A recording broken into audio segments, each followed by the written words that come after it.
Boa noite, queridos.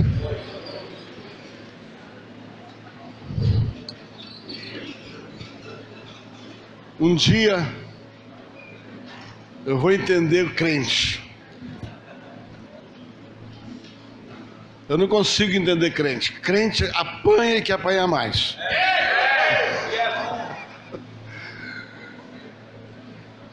Louva a Deus pelo privilégio de poder estar aqui. Hoje, o profeta Bertelli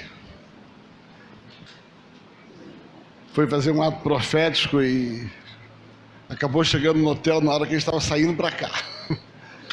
Mas ele estava tomando banho, daqui a pouco ele está aqui e ele vai chegar turbinado. Ele contou meia dúzia de experiência para a gente no caminho ali, quase que prendeu a gente querendo contar tudo, né? Estava vindo o apóstolo Eduardo. Sei que essa noite tem coisas boas para você, amém, queridos? Quero agradecer a Deus publicamente, mais uma vez, pelo meu amigo, meu médico, Dr. Aldrin.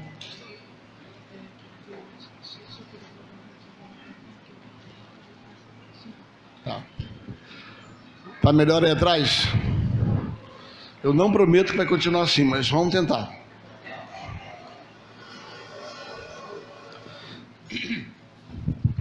Quero agradecer a Deus a vida do meu amigo pessoal, do meu médico, Dr. Aldrin.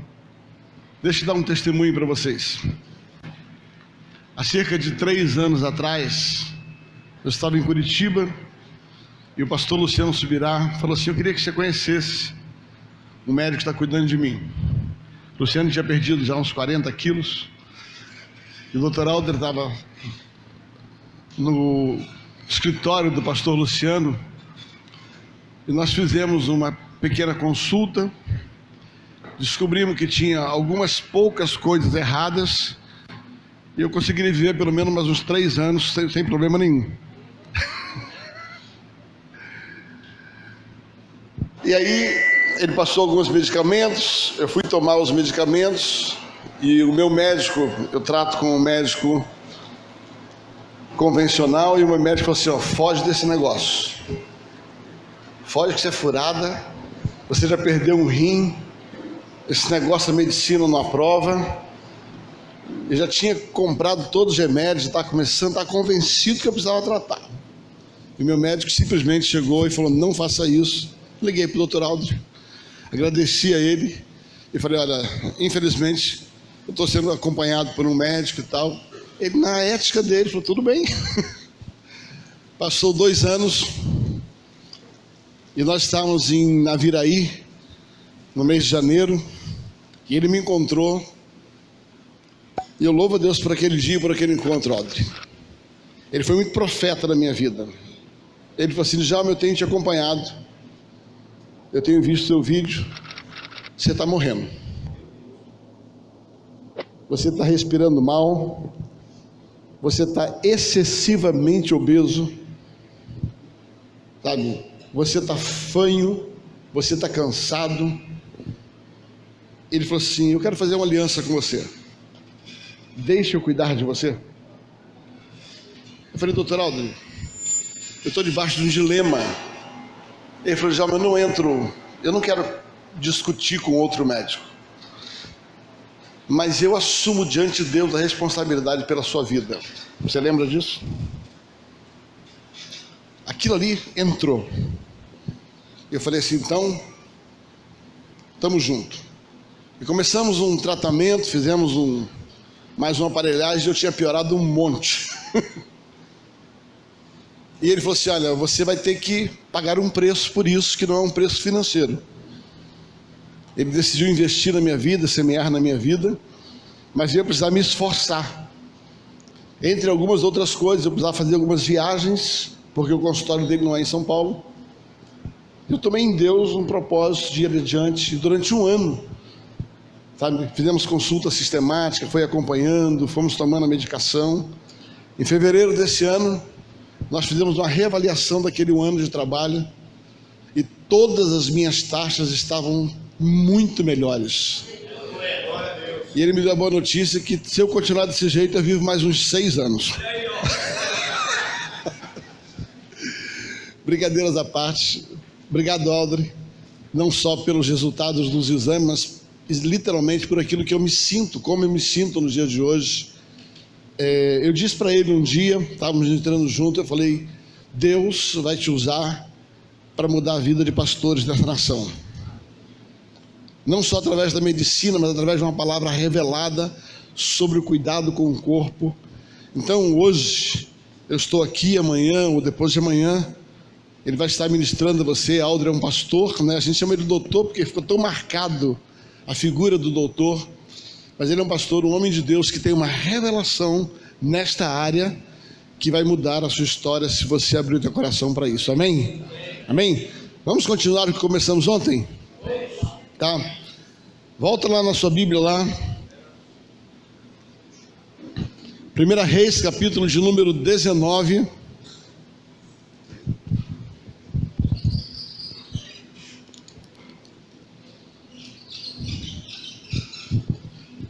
Verso 19 e verso 20. 1 Reis 19, verso 20.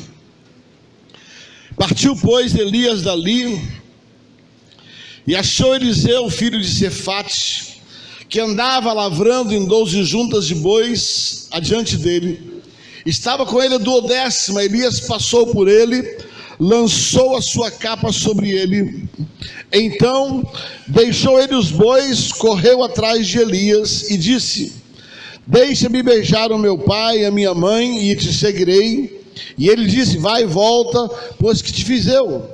Voltou, pois, de segui-lo, tomou as juntas de boi e os matou, e com os aparelhos dos bois cozeu as carnes e deu ao povo, e comeram. Então se levantou e seguiu a Elias e os servia.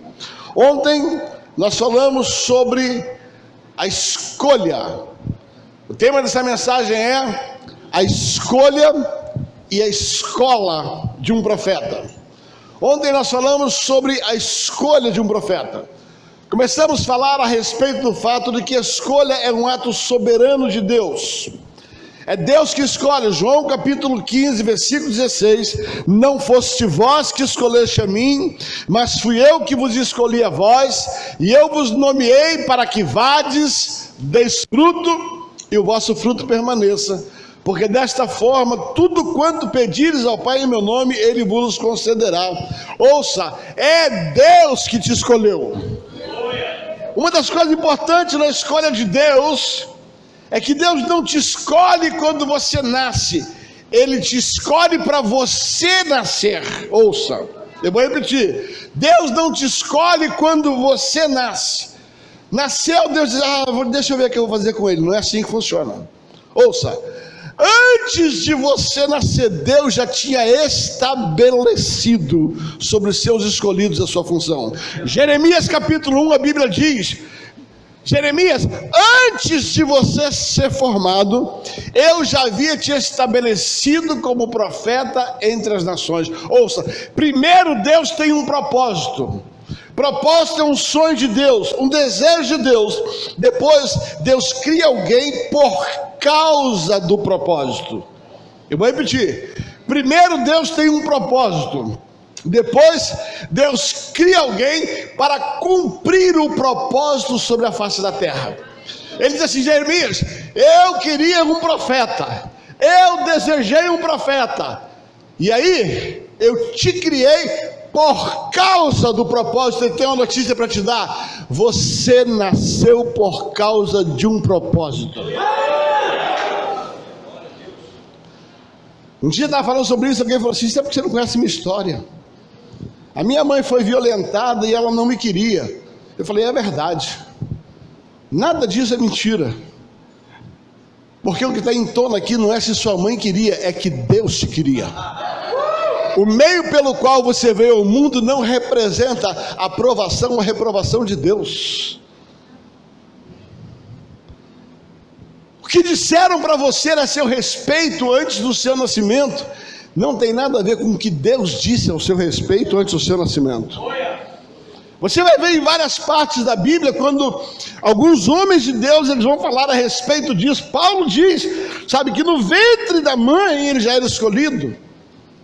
Uma das coisas que me chama a atenção a respeito da escolha é que Deus primeiro tem algo que Ele precisa fazer, Ele entende algo que é necessário acontecer na terra, e aí então Ele estabelece alguém por causa deste propósito. Deixa eu lhe dar alguns exemplos da Bíblia.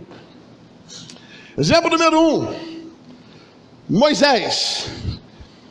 Moisés, ele foi gerado em Êxodo capítulo 2, 1, 2 e 3, vai contar a sua história do seu nascimento. Mas Moisés foi profetizado em Gênesis capítulo 15, ainda quando Abraão não tinha filho. Gênesis capítulo 15, Deus chama Abraão e diz o seguinte: Abraão, eu te escolhi para que você seja um povo abençoado.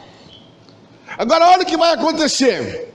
Abraão, eu te darei um filho, o teu filho terá um filho, o filho do teu filho terá um filho, e na terceira geração este povo irá para uma terra alheia, e na quarta geração a taça da minha ira terá se enchido contra aquelas nações, e eu levantarei um libertador. Ouça, Gênesis capítulo 15, Deus diz assim: Abraão, eu te escolhi para que você tenha uma grande nação, mas tua descendência será escrava alheia numa terra estranha, e na quarta geração, 400 anos, a taça da minha ira estará cheia contra aquela nação, e eu vou levantar um libertador para isso. O que Deus está falando em Gênesis capítulo 15? Fala assim: Abraão, você terá um filho. Como é o nome do filho de Abraão? Isaac. Isaac terá um filho. Qual é o nome do filho dele? Jacó terá um filho, José. Em José eles vão para uma terra alheia. Passa-se 400 anos, nasce Moisés. Ouça, quando Deus prometeu a Abraão, Ele estava profetizando o nascimento de Moisés. Ouça, Moisés nasceu por causa de um propósito de Deus de libertação. E é por isso que em Atos capítulo 7, a Bíblia relata que Moisés entendia que Deus iria livrar o povo pelas suas mãos. Ouça, Moisés existiu primeiro em Deus, por causa de um propósito, ele se materializou na terra. Deixa eu dar um segundo exemplo para te ajudar. Malaquias capítulo 4, a Bíblia termina o Antigo Testamento da seguinte maneira: e eu levantarei aquele que converterá o coração dos pais aos filhos e dos filhos aos pais. Deus fica mudo por 400 anos. Um dia, um sacerdote chamado Zacarias adentra dentro do seu turno, lhe aparece um anjo e diz assim: Zacarias, as tuas orações foram ouvidas, e do teu ventre nascerá aquele de quem foi dito que converterá o coração dos pais aos filhos e dos filhos aos pais. Ouça, primeiro Deus tinha um propósito profetizado em Malaquias capítulo 4. 400 anos depois, Deus materializa João Batista por causa do propósito. Diga assim: primeiro, a escolha é no céu. Depois, no tempo de Deus, Deus me criou por causa da escolha que Ele fez antes do meu nascimento. Você existe por causa de um propósito. Paulo diz assim: já ainda no ventre da minha mãe eu já era escolhido. Salmista, no Salmo 139, ele vai falar de isso: Senhor, tu tudo sabes, tu tudo conheces, Tu conheces o meu assentar e o meu levantar, e de longe conheces o meu pensamento. Antes de eu ser formado, tu tudo sabia. A escolha de Deus, primeiro, ela é soberana. Segundo, ela existe por causa de um propósito. Terceira verdade sobre escolha: Deus não nos escolhe por causa do nosso currículo. Deus nos escolhe por amor. Deuteronômio capítulo 1: não vos escolhi porque eres fortes, poderosos, mas vos escolhi porque vos amei. Quarta verdade sobre a escolha: Marcos capítulo 3, versículo 13. A Bíblia diz: Jesus sobe ao monte, ora, desce e escolhe 12, a quem ele quis, e escolheu para estar com ele, e os enviou a falar dele.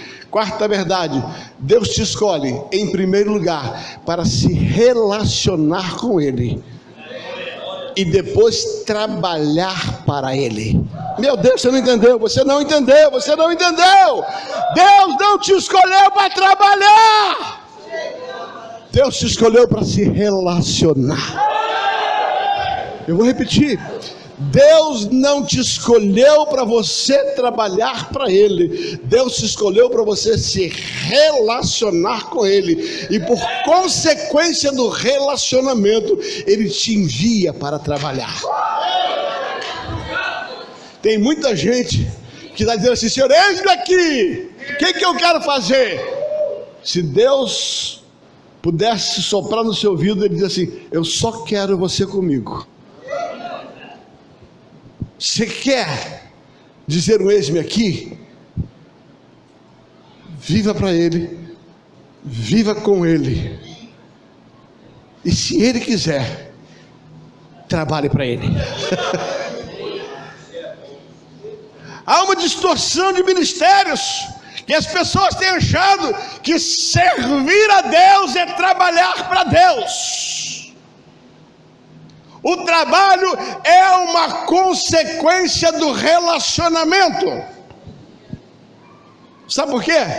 É muito simples você entender. Como é que você vai falar de alguém que você não conhece? Eu vou repetir. Por que Deus não te escolheu para trabalhar para Ele antes de se relacionar com Ele, apóstolo Jean? Porque você só pode falar de alguém com quem você conviveu, de alguém com quem você conheceu, e aí você tem autoridade para falar dele.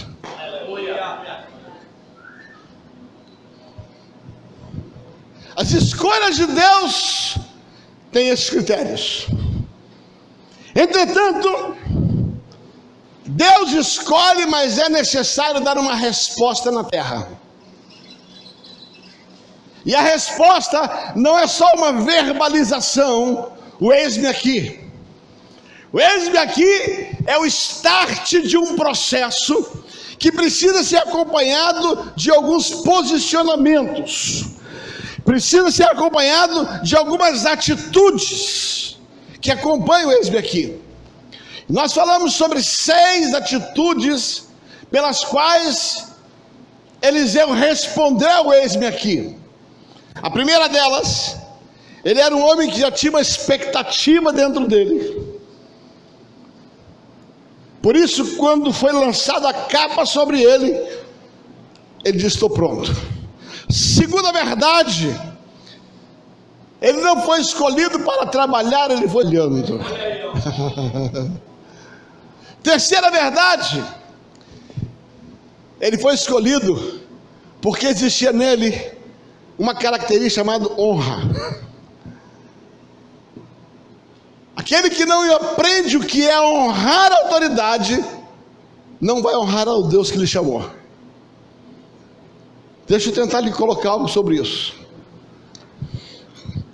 A melhor definição para mim, quem define sobre esse tema é o apóstolo João, o apóstolo do amor. A Bíblia diz assim: como é que você diz que ama a um Deus que você não vê e não consegue amar ao próximo que você vê? Sabe qual é o problema dos dias de hoje?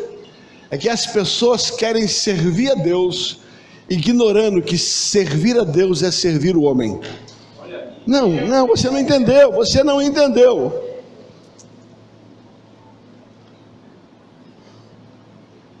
Tem muita gente querendo servir a Deus, sem entender que a maneira de servir a Deus é servir a criação de Deus.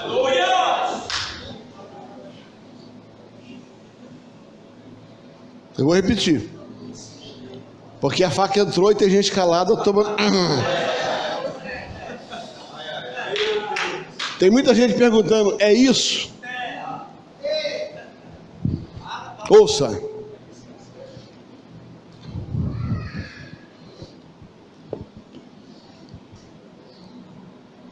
Todas as pessoas que Deus escolheu para o servir, só o fez quando serviu ao propósito de Deus sobre a face da terra. Deus escolheu a Moisés para servir ao povo. Deus escolheu a Gideão para libertar o povo. Deus escolheu a Davi para governar o povo. Deus escolheu a Jesus para morrer pelo povo. Deus escolheu os discípulos para servir a igreja. Não existe escolha de Deus para servir a Deus se não for para servir gente. Se você não gosta de gente, você está no lugar errado, na profissão errada.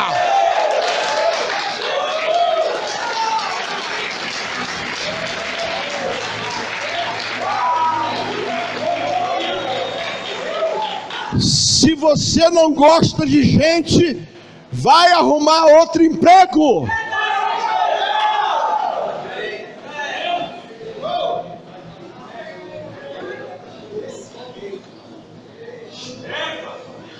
Nessa organização celestial, só serve quem serve.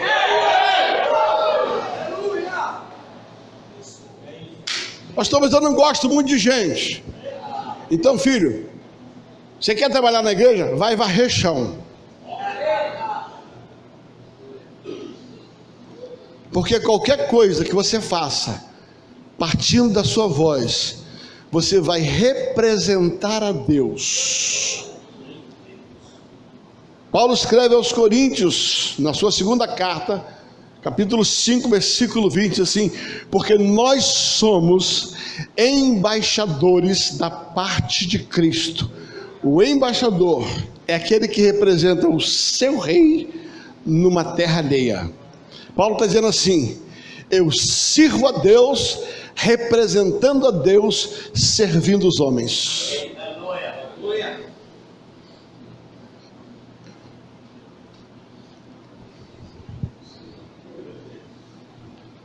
Você foi escolhido para honrar o teu serviço. Amo quando Jesus, em Mateus capítulo 10, estabelece o caminho da honra. Mateus capítulo 10, Jesus estabelece o caminho da honra. Presta atenção. Não ia ler esse texto, mas vou ler, o Senhor mandou ler. Vai lá, Mateus 10. É muito forte isso aqui.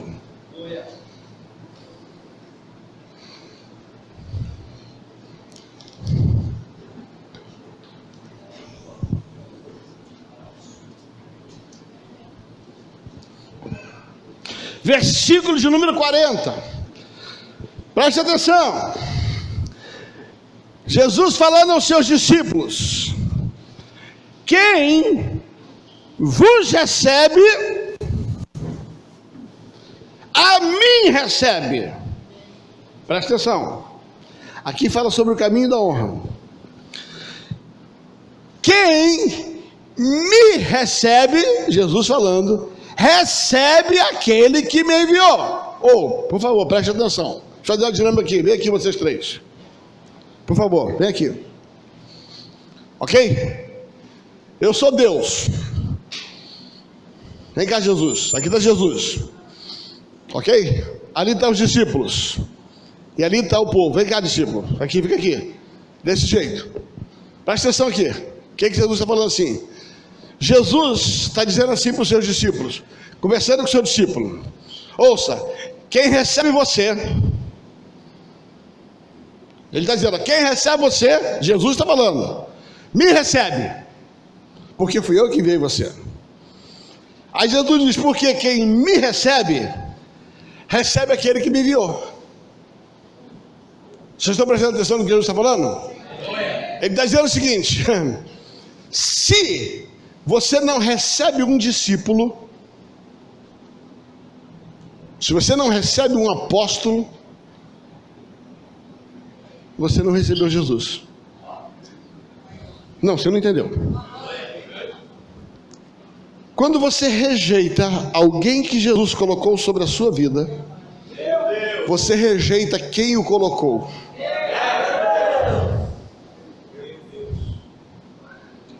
E Jesus precisava dar uma facadinha em Nazaré, que em Marcos capítulo 6 rejeitou ele. Ele diz assim: quem me recebe, recebe aquele que me enviou. Ele está falando assim: vocês não me receberam, logo vocês não receberam meu Pai. Isso é o caminho da honra. Fica aqui, não sai daqui não. Presta atenção. Vamos continuar. Olha aqui. Quem me recebe... Quem recebe vocês, me recebe. Quem me recebe, recebe aquele que me enviou. Aí ele começa. Quem recebe um profeta na qualidade de profeta, receberá o galardão de profeta. Quem recebe um justo na qualidade de justo, receberá o galardão de justo. E qualquer que tiver dado um copo de água fria a um desses pequeninos, por ser meu discípulo, em verdade vos digo que jamais perderá o galardão. Agora você vai prestar atenção, presta atenção. Jesus está dizendo assim, Jesus conversando: quem receber você, me recebe. Quem me recebe, recebe aquele que me enviou. Você está entendendo? Ele está dizendo assim: Deus me enviou. Todo mundo que me recebeu, recebeu o Pai. Todo mundo que me rejeitou, rejeitou o Pai. Agora, eu enviei meus discípulos. Todo mundo que recebeu os discípulos, recebeu Jesus. Todo mundo que rejeitou os discípulos, rejeitou Jesus. Aí ele vai dizer o seguinte: quem recebe um profeta, porque ele é profeta, recebe quem enviou ele, e não fica sem recompensa. Agora sabe qual é a coisa mais linda desse texto? Vocês dois aqui, vem aqui.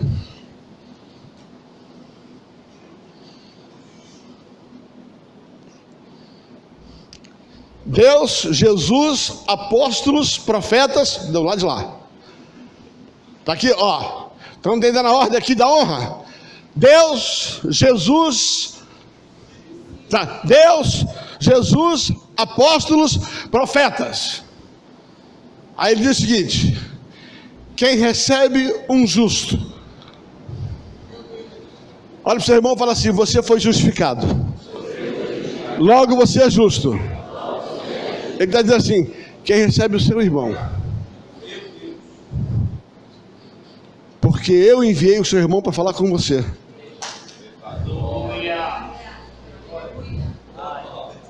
Deus usa a boca do teu irmão e você rejeita ele, se rejeita a Cristo, a Deus, todo mundo que enviou ele. Quem recebe o justo, porque é justo, receberá o galardão de justo. E ele termina a última ordem dizendo assim: e quem recebe a um desses pequeninos, que aparentemente não tem valor diante de uma estrutura eclesiástica, o cara que cuida do estacionamento, o cara que arruma a cadeira, a professora de criança, o rapaz do som, ouça, se você não recebe alguém que serve um copo d'água, não adianta querer puxar o saco do seu pastor.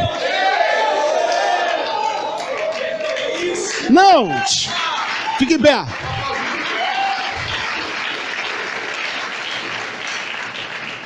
Quem botou esse pequenino no estacionamento? Foi o pastor. Quando você não recebe ele, quando você dá carteirada para ele, eu sou pastor, eu sou diácono, ou diácono.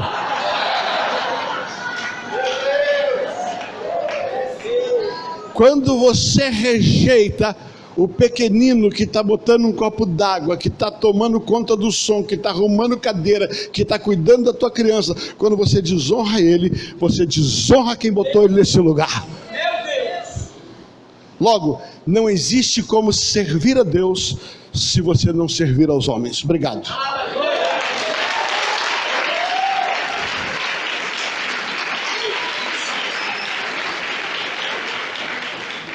Quem sabe, talvez hoje eu consiga entrar ainda na escola.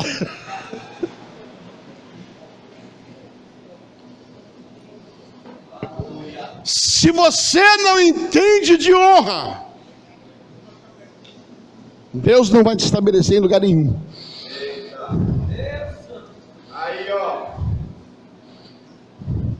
Deus, Jesus está dizendo, não adianta honrar o apóstolo se você não honra o irmão que está cuidando do seu carro ali fora.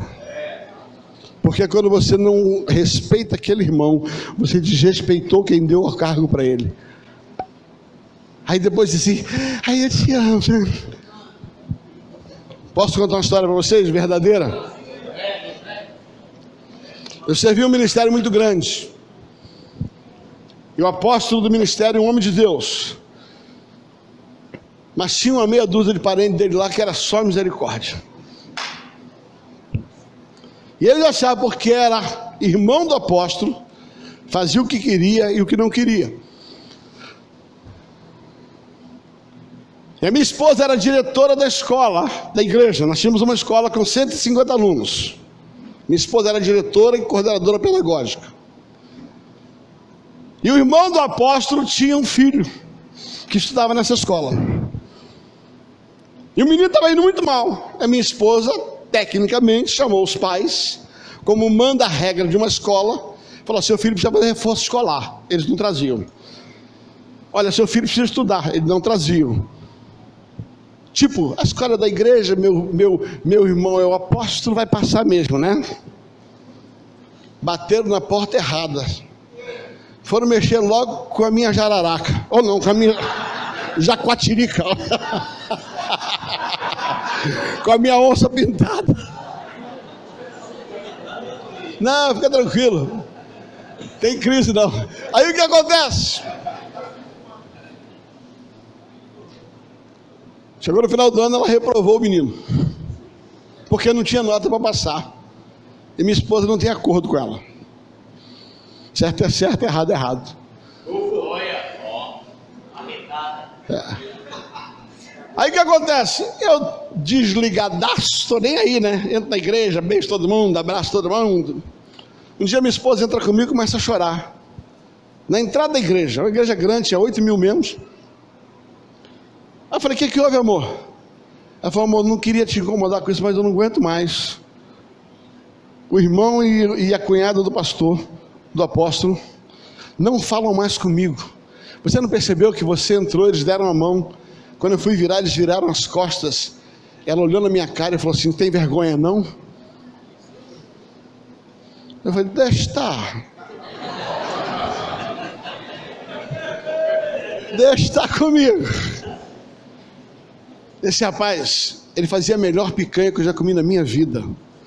E uma vez por mês ele chamava o presbitério e fazia uma picanha na casa dele. Esse rapaz chegou um pouco depois e falou assim: gente, hoje tem picanha lá em casa. No meio do presbitério eu olhei e falei assim: ouça bem, rapaz, nunca mais eu piso na sua casa. Aí meu apóstolo falou assim: o que foi? Eu falei: presta atenção, o lugar onde a minha esposa não é respeitada, não é lugar para eu frequentar. Quem não honra minha esposa, não me honra. Então não olhe mais na minha cara e nunca mais me chame para ir na sua casa. Sabe o que é isso? Honra. Honra. Não adianta querer ficar bem comigo se você não fica bem com quem eu coloquei sobre a sua vida.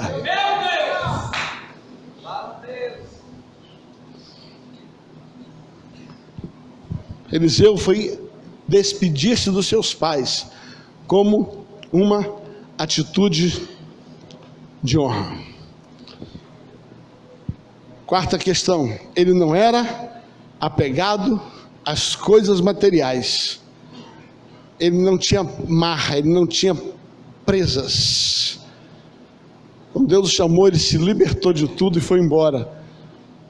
Quinta, ele era um discípulo, ele era um aprendiz. E como aprendiz, ele não falava, ele ouvia. Só tem autoridade para falar quem tem autoridade para ouvir. Em último lugar, ele era servo. Ele recebeu o dobro da unção, porque serviu Elias até ele subir.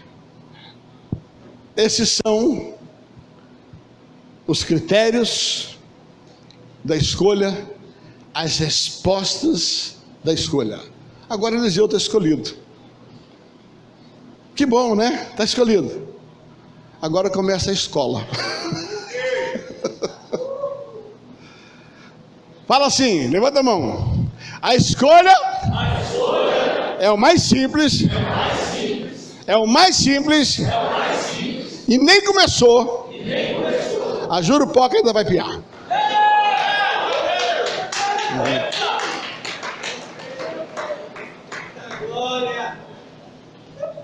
Depois que ele foi escolhido, depois que ele cumpriu os 6 passos para a cooperação do eis-me aqui, começou a escola. Ouça, queridos, entre a promessa e a posse há um processo. Eu vou repetir: entre a promessa e a posse há um processo. Fala comigo.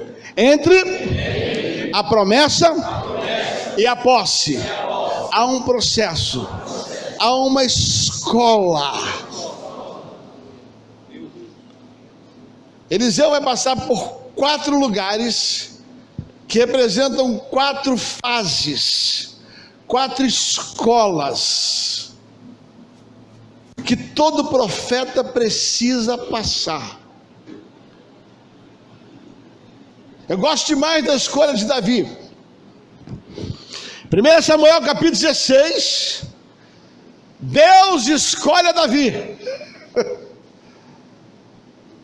E quando Deus escolhe a Davi, Samuel pega o óleo, bota sobre a cabeça de Davi.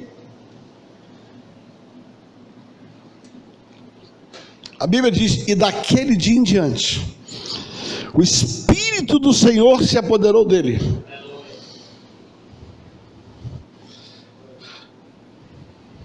Assim que Samuel ungiu Davi, Davi saiu da casa de Jessé, foi até onde estava Saul e falou assim: sai do trono que esse lugar é meu. Verdade ou mentira?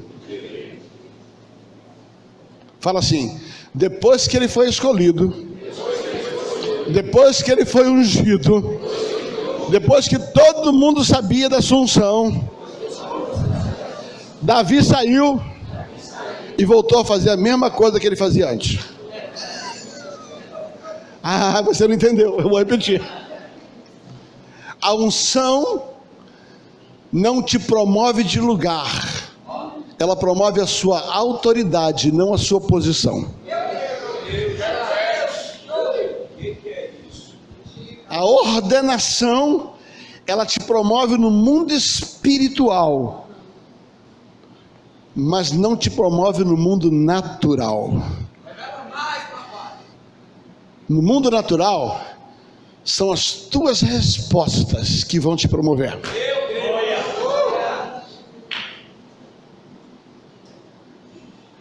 Quando Davi foi ungido, no dia seguinte, ele voltou a fazer a mesma coisa que ele fazia. Ele voltou a pastorear o rebanho do seu pai.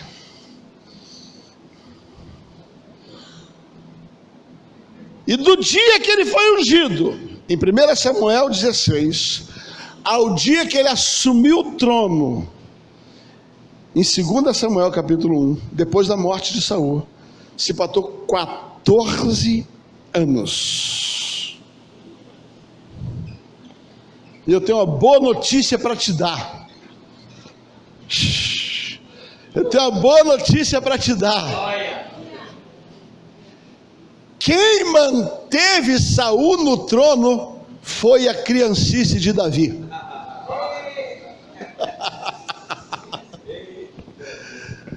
Eu vou repetir. Enquanto Davi não estava preparado para assumir o trono, Saul governou, mesmo Deus tendo rejeitado ele. Tem muita gente que me procura: pastor, eu não aguento mais ver a carnalidade do meu pastor. Eu falei: enquanto você for criança, ele vai continuar governando. Não aguento mais servir uma geração de pessoas que estão aí, um monte de gente, essa geração antiga. Olha, eu estou meio enojado de uma geração recente, que está criticando a geração passada, mas não está fazendo nada no mundo espiritual para que aquela geração seja denunciada e retirada.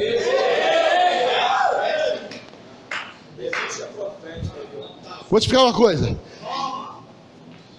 Lotar auditório com gente que fala mal da sua autoridade e da religiosidade é criancice, se você não quer ter uma atitude para mudar a história da religião.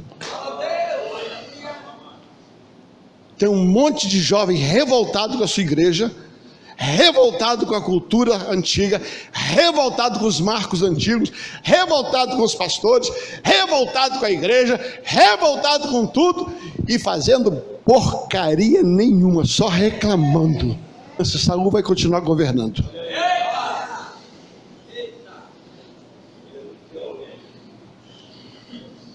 Foi quando Davi amadureceu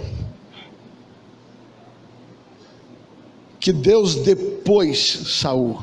Ouça, Deus rejeitou Saul, mas não pôde tirar, porque não tinha um rei preparado para assumir aquele lugar. Tinha um rei ungido, mas que ainda não estava preparado. Quem mantém Saul no trono são as crianças ungidas chamadas Davi. Porque tem uma escola pela qual você precisa passar. E eu gosto de pensar que Davi teve 4 grandes escolas. Não vou pregar sobre isso. A primeira escola, Davi teve que aprender a arte de amizade.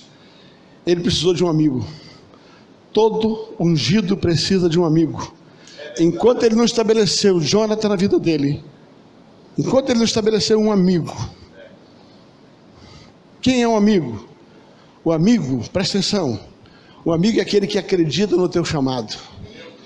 Jonatas é aquele que acredita tanto no chamado de Davi, que dá para ele a capa, que dá para ele o cinto. Você precisa de um amigo, você precisa de uma referência. Davi tinha uma referência, a referência dele era Samuel. Quem é a sua referência?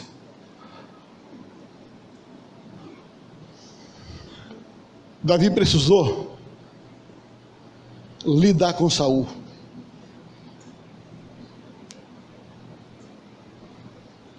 Saul é um mal necessário para formar Davi. Eu vou repetir. Saul é um mal necessário na formação do Davizinho. Porque Saul te ensina o que nunca ser e o que nunca fazer. E Deus te deixa debaixo de alguns Sauls, porque Ele não quer que você faça os mesmos erros e cometa os mesmos erros que Saul fez. Davi precisou vencer Golias. Golias era aquilo que lhe intimidava. Golias era aquele que dizia assim: ninguém pode comigo. Ouça, enquanto você não trouxer a cabeça daquele que te vence, você não pode ser rei. Deixa eu explicar algo. Romanos capítulo 6, versículo 16. De todo aquele de quem o homem é vencido. Repita comigo: de todo aquele de quem o homem é vencido, desse ele se torna escravo. De novo: de todo aquele de quem o homem é vencido, desse ele se torna escravo. Diga assim: tudo que te vence, você é escravo daquilo. Enquanto você não vence, você não é rei. Ouça, se você tem problemas com pornografia, a pornografia te vence, você não vai poder governar. Se você tem problema de mau humor, se tem problema de falta de caráter, se você não cumpre horário, se você não faz o que você prometeu, esse é o Golias que está sobre a sua vida. Se você é um mau marido, se você é uma má esposa, se você é um mau filho, Deus não vai te colocar para governar nada. Golias é tudo aquilo que te vence. Quem ungiu Davi foi Samuel, mas quem colocou Davi no trono foi Golias. A hora que ele trouxe a cabeça do Golias dele, o povo disse: Saul venceu milhares, mas Davi venceu 10 milhares.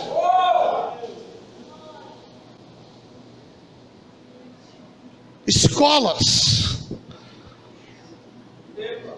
Assim como Davi, Eliseu precisou passar por algumas escolas na formação de um profeta.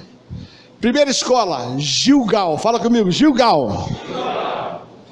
A Bíblia diz que Elias falou assim: fica aqui, que eu vou a Gilgal. Meu Deus.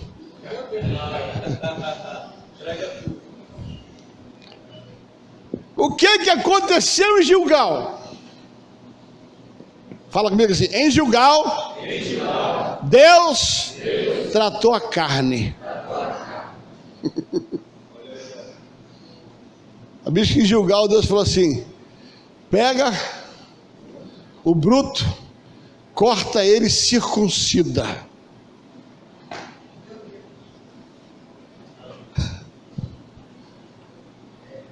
Em Gilgal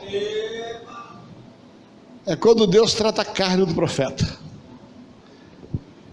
Gilgal é quando Deus começa a tratar a nossa carnalidade, a nossa necessidade de aparecer, a nossa necessidade de ser, a nossa necessidade de querer ser. É quando Deus trata o nosso orgulho, a nossa soberba, a nossa prepotência. Gilgal é lugar onde na escola de profeta Deus vai tratar a carne. E não tem outro jeito de tratar a carne se não for no secreto. Eu vou repetir: não tem jeito de tratar a carne se não for no secreto. Por favor, quanto mais, ouça, vou dar um teste para vocês avaliar. Quanto mais você quer aparecer, mais carnal você é.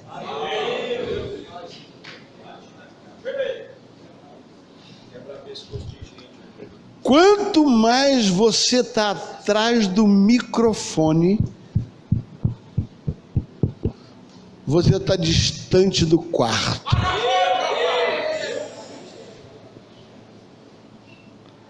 Carne se trata no secreto. Ontem o profeta falou aqui que ele louva a Deus pela jacatiriga dele, porque quando a atitude carnal dele vinha, e ela vinha, ele tinha que ir para o secreto. Ele falou: vocês têm que agradecer a minha esposa, porque ela foi o tratamento das carnalidades dele. E foi ele que disse, não sou eu.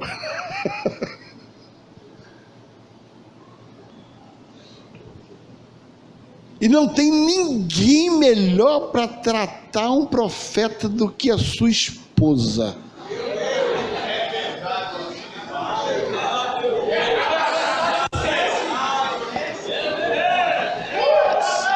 Não tem ninguém melhor no mundo enviado por Deus para tratar a esposa. Esses dias, a minha filha, pastora Zilda, Betânia estava lá chapada em casa, não sei o quê, vai beber 1 bilhão de almas. Ela falou: sempre 1 bilhão de almas vai lavar a louça.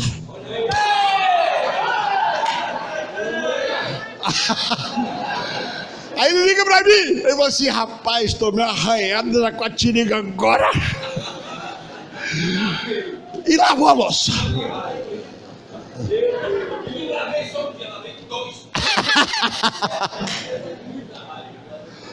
Querido doce, como eu digo a você, Gilgal é a primeira escola depois que você é escolhido. Depois que você é escolhido, você vai ter que colocar a sua carne no lugar. Se você não puser a sua carne no lugar, você vai estragar o evangelho, você vai estragar o seu chamado.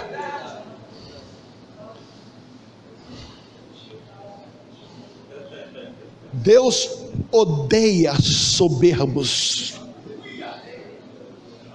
e Deus ama os humildes. Presta atenção, teve um cara que um dia olhou o trono de Deus e falou assim: eu subirei acima do trono de Deus, serei semelhante a Deus. Esse cara chamava-se Lúcifer, um anjo de luz, cheio de talento. Aí a Bíblia diz que por causa disso, Deus o lançou por terra. Faz assim comigo: quem quer subir, Deus abate. Ele falou: eu subirei, serei semelhante ao Altíssimo. Todo mundo que quer ser é porque não é. Aí quer ser. Mas em Filipenses capítulo 2, conta a história de um outro cidadão. E a Bíblia diz que esse cidadão, mesmo sendo Deus, não usurpou ser semelhante a Deus. Antes, tomando forma de homem, humilhou-se, desceu, tomou forma de homem e se sujeitou à morte e à morte de cruz. E por causa disso, Deus o exaltou soberanamente e lhe deu um nome que é sobre todo nome, para que ao nome de Jesus todo joelho se dobre e toda língua confesse que só Jesus Cristo é o Senhor.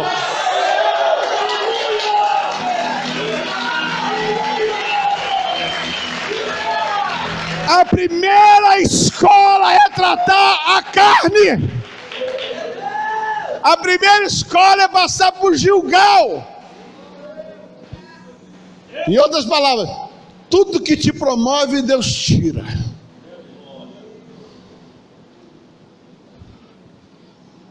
Tudo que faz aparecer, te derruba. Porque é quando você se humilha que Deus te exalta. Fala assim: primeira escola. A primeira escalada. A primeira escola de um profeta é Gilgal. Agora eu tenho uma boa notícia para você. Como qualquer escola, Deus te coloca no ministério. Aí bota o ministério do pastor Eduardo. Aí ele começa a treinar você. Aí no final da escola você foi reprovado. O que vai acontecer? Você vai ter que fazer tudo de novo. Bombou. Toda vez que você for provado, e reprovado, você volta a estaca zero. Então, a sugestão é: morra logo. Morra logo. Morto não tem reputação, pode falar mal, pode fazer injustiça, pode botar para fazer faxina, pode mandar limpar banheiro, pode fazer o que for, pode sim. E quanto mais rápido você for um exímio limpador de banheiro, já já você vai ser promovido a limpar cadeira, já já você vai ser promovido a arrumar água no templo, já já você vai ser promovido a carregar a mala do seu pastor, já já você vai ser promovido. E se numa dessas etapas você reprovar, volta ao banheiro de novo. Porque tua carne não foi tratada. E se você está reclamando porque um pastor te reprovou, é você que é carnal. Segunda escola. Tem bastante chamação hoje nesse lugar aqui, eu tenho certeza disso. Betel. Elias fala assim: fica aqui. Teste. Você acha que Elias queria que ele ficasse? Fica aqui. Eu não, te deixarei não. Aí chegou em Betel. Quando chegava em Betel, todo lugar tinha 50 profetas e dizia assim: rapaz, sabia que o Molevoto dizia: cala a boca, rapaz, eu sei. Pode ver o texto lá, já sei, cala a boca, eu sei. E o pessoal estava dizendo assim: desiste, rapaz, ele vai embora. Eu falei: não, rapaz, não vou desistir não. Na tua vida sempre alguém vai querer fazer você desistir. Posso dar um conselho para você? Toda pessoa que estimular você a desistir, vaza, hashtag partiu.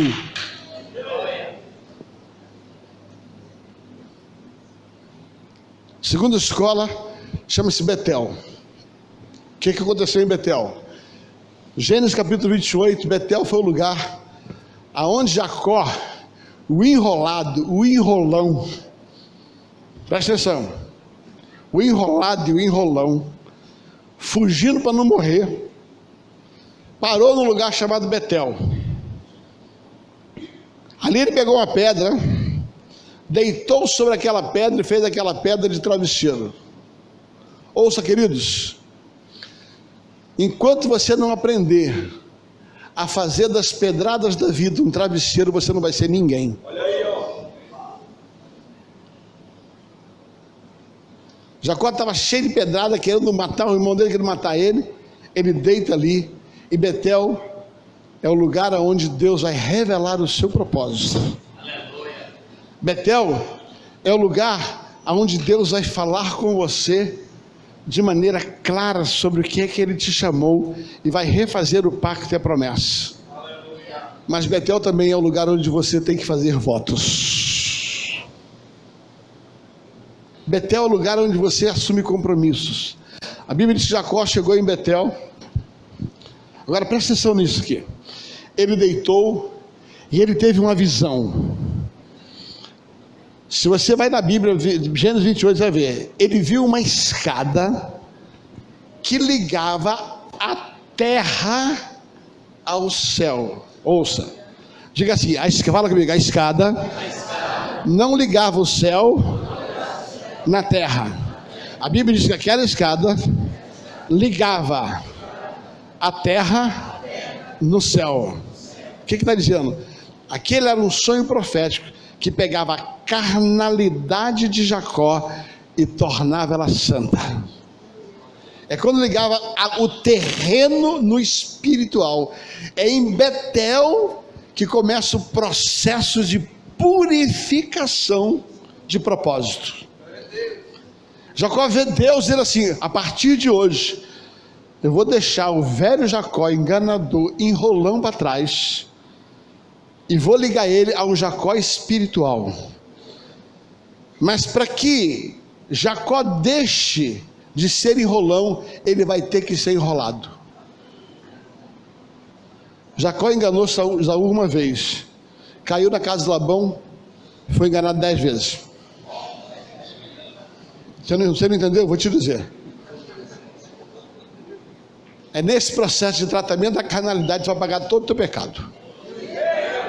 tudo que tu fez naquela igreja, tu fez contra teu pastor, tu fez contra tua mãe, contra teu pai, tu vai pagar tudo no início do teu chamado.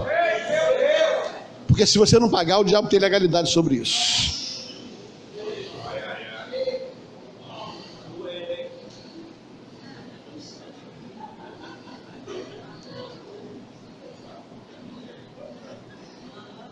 Eu estou só na segunda escola.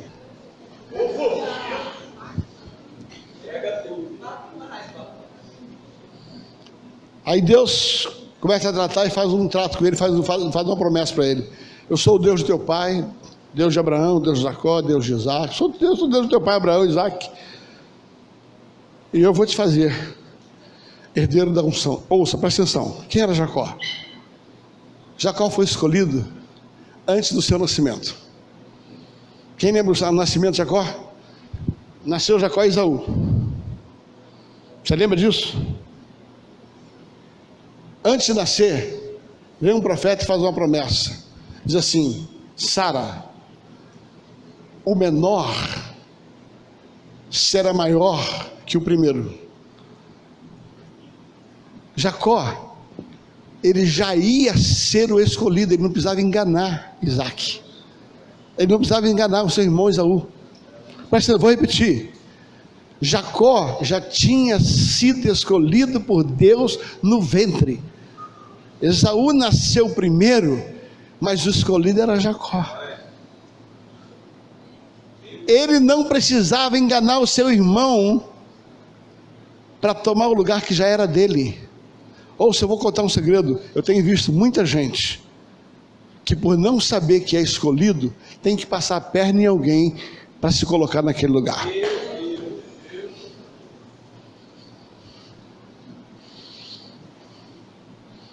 Se você é escolhido, fique tranquilo, mais cedo ou mais tarde, a tua escolha vai se manifestar na presença dos seus irmãos. Gilgal é quando Deus diz assim: você foi bobo, você não devia ter feito aquilo, já era seu, você era o homem daqui, então agora você vai ter que pagar, porque não confiou na minha escolha. Aí ele tem que passar 14 anos na casa de Labão, ser enganado 10 vezes por Labão.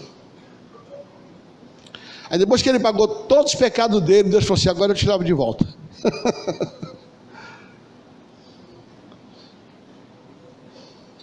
Betel é o lugar de descoberta de chamado. É o lugar onde Deus começa a tratar o terreno com o espiritual. Mas é um lugar onde Deus quer que você faça um voto. Jacó disse: se em paz eu for, e se em paz eu voltar. Presta atenção. Se em paz eu for, e se em paz eu voltar, de tudo que eu conquistar, eu serei fiel e vou dar 10% para o Senhor. Não, mesmo, só um diz aleluia na hora da oferta. Você não entendeu? Presta atenção. Por que Jacó fez um voto financeiro? Porque o dinheiro fala do seu coração e da sua convicção. Não, eu vou repetir. Por que Jacó teve que fazer um voto financeiro no seu chamado? Ele falou: Deus, se o Senhor me abençoar, de tudo que eu ganhar, eu vou dar para o Senhor o dízimo. Agora você vai entender algo que talvez você nunca tenha ouvido. Meu Deus, olha que coisa. Presta atenção. A Bíblia diz que quando Jacó saiu de casa, ele levou uma vara. Presta atenção, uma vara. E ele levou um ingrediente de óleo. Por quê? Porque o óleo era moeda de troca. O óleo era a poupança para ele começar a vida dele. Eu vou repetir. Jacó, quando saiu de casa, ele saiu com uma vara e saiu com uma poupança em óleo. Meu Deus, preste atenção no que eu vou falar para você. Ele saiu com duas coisas: uma vara, e ele saiu com o seu óleo. Quando ele encontrou o pastor Bertelli em Betel, o seu chamado, a Bíblia diz que ele fez um voto. Um voto sobre o futuro. De tudo que eu ganhar dentro do chamado, eu serei dizimista. Aí diz assim, mas é muito fácil, né? Só que não para por aí. A Bíblia diz que a pedra ele transformou em altar. E pegou a poupança dele e despejou. Ele pegou o dinheiro que ele tinha guardado para começar a vida e investiu no seu chamado.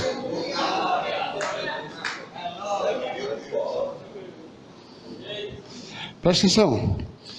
Quando Jacó volta com as mulheres dele, milionário, ele chama as suas esposas, Lia e Raquel, e fala assim: quando passei por este lugar, aqui em Betel, ele diz assim: quando eu passei por este lugar, eu só tinha uma vara. Por que ele só tinha uma vara?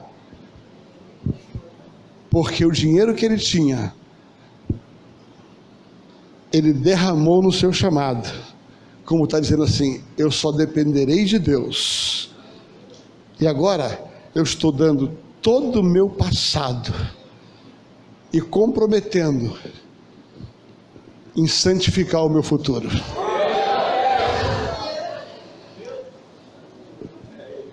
Eu estou dizendo, Deus, eu não tenho mais dinheiro, só dependo do Senhor no ministério. O Senhor é meu Deus. O meu voto é, eu confio no Senhor. Eu não preciso de dinheiro para te servir. E eu sei que o Senhor vai me dar. E como eu não sou bobo, de tudo que o Senhor me der, eu vou continuar sendo fiel.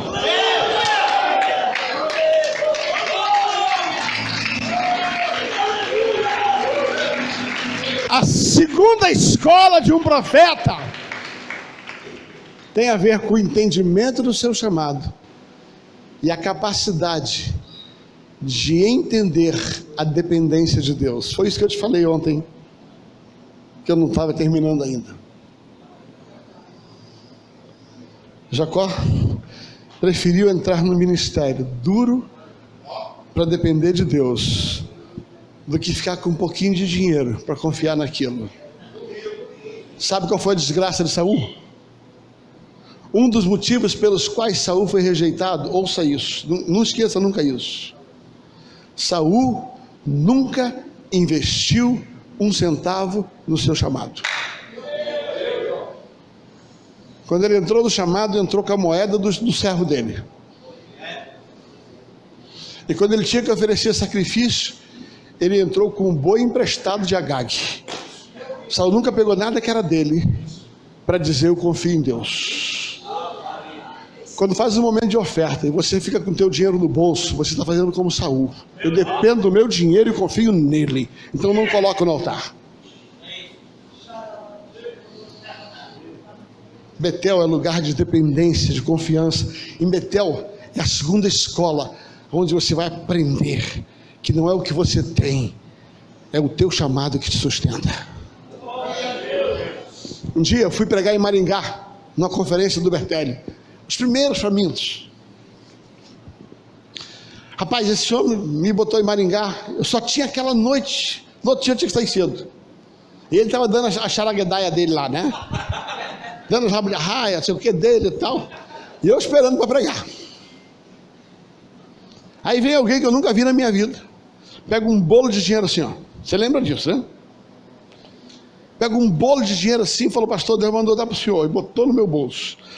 Rapaz, quando eu vi aquela maçaroca, me deu uma vontade no banheiro contar. Pensa num cara que fiquei, meu Deus, quanto é que tem aqui? E eu ficava naquele assim. Sabe aquele pastor que recebe uma oferta assim: peraí que eu vou no banheiro, tá louco para contar? Aí sabe? Aí, meu Deus, quanto é que tem aqui? Porque eu não queria ir, não é porque eu sou santo não, porque eu estava com medo dele me chamar e eu estava no banheiro. E não deu outra. Mal a maçaroca entrou no meu bolso, o Bertelli me chama. Quando o Bertelli me chama, que ele entrega o microfone, e Deus falou assim: esse dinheiro é dele. Eu falei: não acredito, nem contei ainda.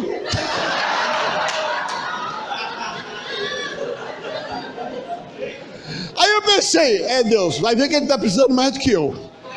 Aí peguei aquela maçaroca de dinheiro, contei para ele publicamente, eu ia começar a pregar, querido. Ele tinha saído assim, eu peguei o microfone, dei a paz do Senhor, aí falei, Bertelli, peraí. Aí contei, peguei aquela, quando eu olhei, só tinha nota de 50. Mas um bolo assim, um bolo de nota de 50. Querido, tinha uns 10 mil ali. Aí eu dei na mão dele,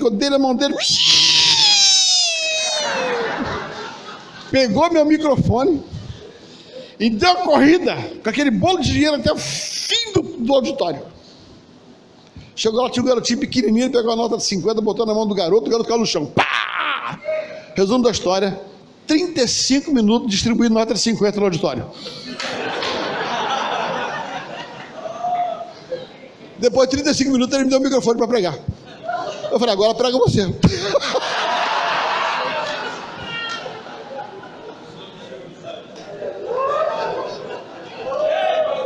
Gilgal é o lugar onde você aprende a depender de Deus e não é depender do homem. Terceira escola, senão não termino isso aqui hoje. Jericó. Jericó é onde as muralhas da sua cultura precisam cair por terra. Onde as muralhas da sua crença, da sua religiosidade precisam ser derrubadas. Jericó é o lugar que acaba o achismo. Você não tem que achar nada. Tudo que você construiu como pensamento, como estrutura, tem que cair por terra. Porque é para ele, é do jeito dele e é como ele quer. É o lugar onde você vai ter que aprender a obedecer. Deixe-lhe contar uma experiência. Eu estou pentecostal, mas eu continuo batista. Presta atenção. Eu sou batista que estou pentecostal. Eu oro em línguas, falo até com macaco. Sério. Eu falei. Com o Kiko, falei gravado, ainda botou no auditório, botou para publicar. Estou falando com o macaco também. Agora eu faço tudo que Deus quiser, mas continuo batista. E a minha esposa é o contrário. Ela é pentecostal que estava nos batistas. Ela sempre teve um pé lá no fogo. E eu, o corpo na geladeira. E a minha mulher foi batizada no Espírito Santo. Eu era pastor de uma igreja batista. E ela chegou um dia para mim e falou assim: fui batizado no Espírito Santo, estou orando em língua. Eu falei, vamos fazer um acordo? Isso é coisa de maluco, de quem não tem mais o que fazer. Essa maluca dessa Valnice, você não devia ter ouvido ela. Foi essa a minha conversa com ela. Mas faz o seguinte: você quer falar esses trem aí, fala longe de mim. Vamos fazer um acordo aqui. Da minha presença você não vai falar essas coisas não. Quando vier esse trem, você engole, fica com você. Passou um ano, eu fui numa convenção da Donep, só estava lá o Benihim.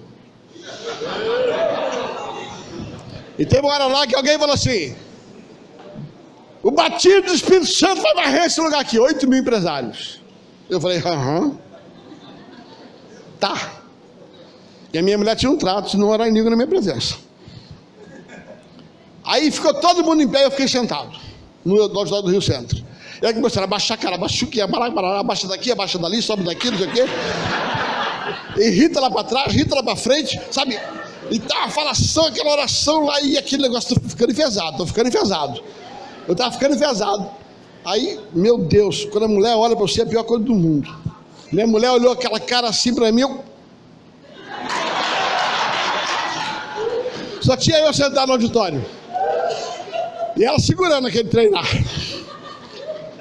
Aí daqui a pouco ela não aguentou, olhou para mim e falou... Eu falei, se essa mulher olhar de novo, ela vai ouvir. Aí quando a terceira vez ela orou, eu cometi o único erro que eu não podia ter cometido, abrir a boca.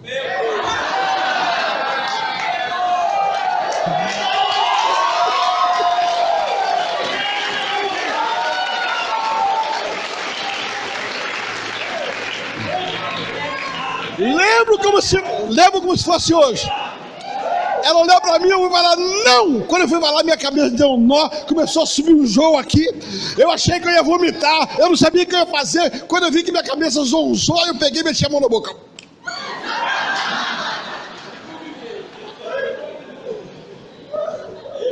Aí minha esposa gentilmente põe a mão na boca.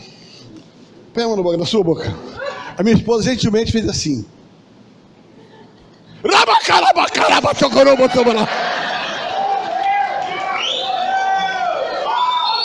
Eu fui batizado no Espírito Santo contra a minha vontade.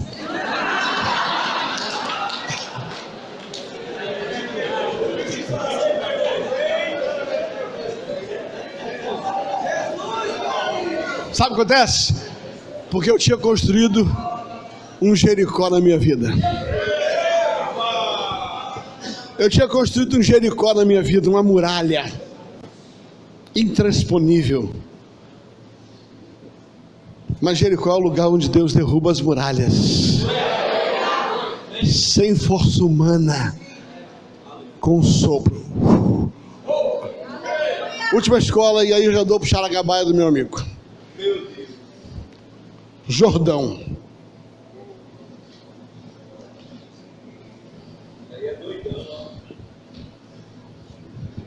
Querido, Jordão para mim tem uma das marcas mais centrais. Jordão primeiro fala do teu último obstáculo antes da promessa. Depois do Jordão, o povo entrou na terra prometida. Jordão é o último estágio da escola de um profeta.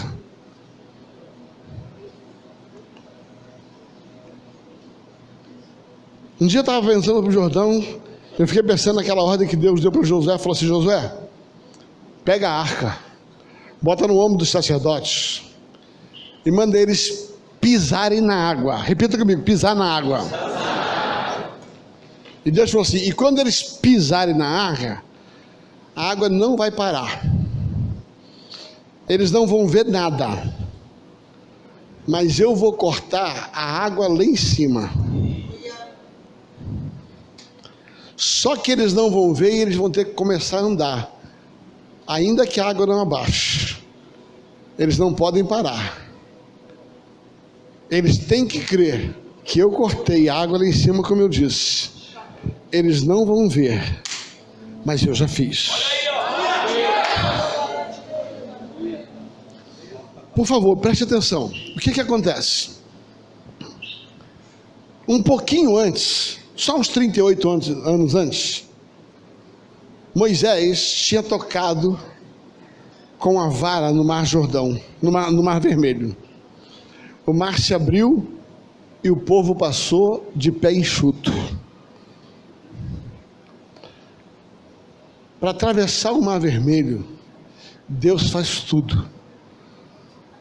Mas para entrar na terra prometida, você vai ter que crer, pisar na água, e ainda que a água não abaixar, você não pode parar, porque Deus já fez. O último estágio, ainda que você não veja, não pare, porque Deus está fazendo.